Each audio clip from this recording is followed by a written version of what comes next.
రాత్రి మనం ఒక బిగ్ మ్యాచ్ అయితే చూసాం. అదే ఆర్ఆర్ వర్సెస్ ఆర్సీబీ. సో ఎన్నో అంచనాల మధ్య ఈ మ్యాచ్ అయితే జరిగింది. ఎందుకంటే ఫస్ట్ వరుణుడు ఆటంకం కలిగించిన చివరికైతే మ్యాచ్ అయితే కొనసాగించారు. సో ఫస్ట్ బ్యాటింగ్కి వచ్చిన ఆర్సీబీ టీం వచ్చేసరికి అసలుకి ఫస్ట్ బాల్కి ఆర్చర్ అయితే ఆర్సీబీ టీంకి ఒక షాక్ అయితే ఇచ్చాడు. మనకి ఫిలిప్ సాల్ట్ని క్యాచ్ అవుట్ చేసి ఆ తర్వాత అసలుకి కోహ్లీ మాత్రం మార్క్ ట్రేడ్ షాట్లది అయితే అలరించాడు. అసలుకి ఏంటయ్యా కోహ్లీ అసలుకి అంటే లేట్ వయసులో ఆడడం అంటే మామూలు విషయం కాదు. కోహ్లీ అంటే గతంలో మనకి 2023తో చూసుకుంటే బిలో 125 ఉంది స్ట్రైక్ రేట్. ఆ తర్వాత 150+ స్ట్రైక్ రేట్తో మెయింటైన్ చేస్తున్నాడు.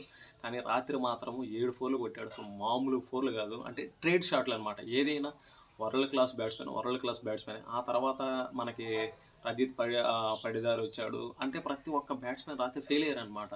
మనకేంటి ఫిలిప్స్ అవుట్ అయ్యాడు. టీమ్ డేవిడ్ చెత్త షాట్ ఆడి అవుట్ అయ్యాడు. అసలు కృణాల్ పాండ్యాని ఎందుకు ముందుకు పంపించాను నాకు అర్థం కావట్లేదు. అతను ఓన్లీ ఒక బౌలర్, అది కూడా స్పిన్నర్ కదా, ఫాస్ట్ బౌలర్ అనుకోవడం ఏంటి.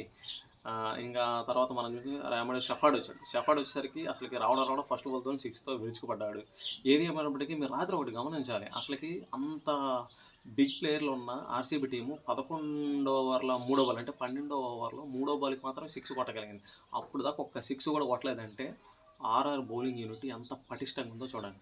ఫస్ట్ 2 వికెట్లు వచ్చేసరికి జోఫ్రా ఆర్చర్ అయితే తీశాడు. తర్వాత 2 వికెట్లు వచ్చేసరికి మనకి తెలిసిందే కదా, స్పిన్నర్ అసలుకి కింగ్ కోహ్లీది ఎలా అవుట్ అయ్యాడో చూడండి. బాల్ ఒక్కసారిగా తిరిగిపోయింది అనమాట.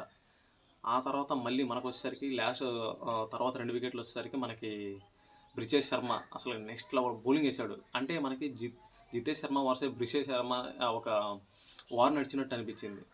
అసలుకి నెక్స్ట్ లెవెల్ బౌలింగ్ అనమాట. అసలుకి ఆర్ఆర్ జడేజా అవుట్ చేయడం కానీ ప్రతి ఒక్కటి, అంటే ఆర్ఆర్నే తప్పు పట్టడానికి అసలు లేదు. ఇంకోటి ఇక్కడ నేను బాగా గమనించింది ఏంటంటే రియాన్ పరాగు మెచ్యూరిటీ లెవెల్స్ మాత్రం నెక్స్ట్ లెవెల్. ఏ టైంలో ఏ బౌలర్ని తీసుకురావాలో ఆ బౌలర్ని అయితే తీసుకురావడం జరిగింది. ఏది ఏమైనప్పటికీ ఆర్ఆర్ బౌలర్లు ఫీల్డింగ్ మాత్రం నెక్స్ట్ లెవెల్ చేశారు. ఇంకా ఆ తర్వాత ఇప్పుడు మనం మాట్లాడుకుందాం. అంటే ఇప్పుడు మనకి 201 స్కోర్ కొట్టారు. అది కూడా ఏంటి, రజిత్ పడిదార్ వచ్చేసరికి నెక్స్ట్ లెవెల్ బ్యాటింగ్ ఆడటం వల్లనే ఆ స్కోర్ వచ్చింది. అదే కానీ అతగాని ఆడకపోయింటే ఆ స్కోర్ వచ్చేది కూడా కాదు. నేనేమనుకున్నానంటే, అంటే నేనే కాదు, ఆర్సీబీ ఎవరైతే సపోర్టర్స్ ఉన్నారో ప్రతి ఒక్కరు 120 బిలో 120 లోపు ఆల్అవుట్ అవుతారు అనుకున్నారు. కానీ గట్టెక్కిచ్చాడు పడిదారు, లాస్ట్లో సరికి రమేష్ షఫాడ్. సో ఇక్కడ నుంచి మనం ఆర్ఆర్ బ్యాటింగ్ చూసుకుంటాం. ఆర్ఆర్ బ్యాటింగ్లో అసలుకి ఏమన్నా స్టార్ట్ మామూలుగా ఇచ్చారా? ఫస్ట్ 2వ ఓవర్లోనే మనకి జైస్వాల్ కానీ అలానే సూర్యవంశీ.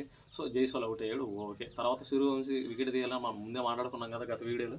సో సూర్యవంశీ మనకి 48 పరుగుల వద్ద క్యాచ్ ఇచ్చాడు. ఫిలిప్స్ లాట్ దాన్ని వెనక్కి వచ్చి పట్టుకుంటూ అయిపోయేది. కానీ పట్టుకొని పోయి 6 బాటర్ తొక్కడం వల్ల ఒక పెను విధ్వంసమే జరిగింది. అప్పటికే బేసిక్ ఒక పెను విధ్వంసాన్ని అయితే సృష్టించాడు. సో మనకి సూర్యవంశీ వచ్చేసరికి 15 బంతులు హాఫ్ సెంచరీ చేసుకోవడం అయితే జరిగింది. అసలుకి తడబాటు లేకుండా ఏమి 6లు ఏంటి, హజిలవుడ్ అని లేదు, భువి అని లేదు, అసలు మామూలుగా ఒక రేంజ్ బ్యాటింగ్ అయితే చేశారు. సరే ఆ తర్వాత మనకి అవుట్ అయ్యాడు ఎవరు, సూర్యవంశీ అవుట్ అయ్యాడు అనుకుందాం. సరే తర్వాత జూరియల్ అంటే ఫస్ట్ నుంచి జూరియల్ ఉన్నాడు. కానీ జూరియల్ మాత్రము ఒక క్లాసిక్ ఆట ఆడాడు, నెంబర్ 1 క్లాసిక్. అతను విధ్వంసం సృష్టించి వెళ్ళిపోతే మనకి జూరియల్ మాత్రం నెక్స్ట్ లెవెల్ బ్యాటింగ్ ఆడాడు అనమాట. ఫినిష్ చేసేసాడు చివరికి.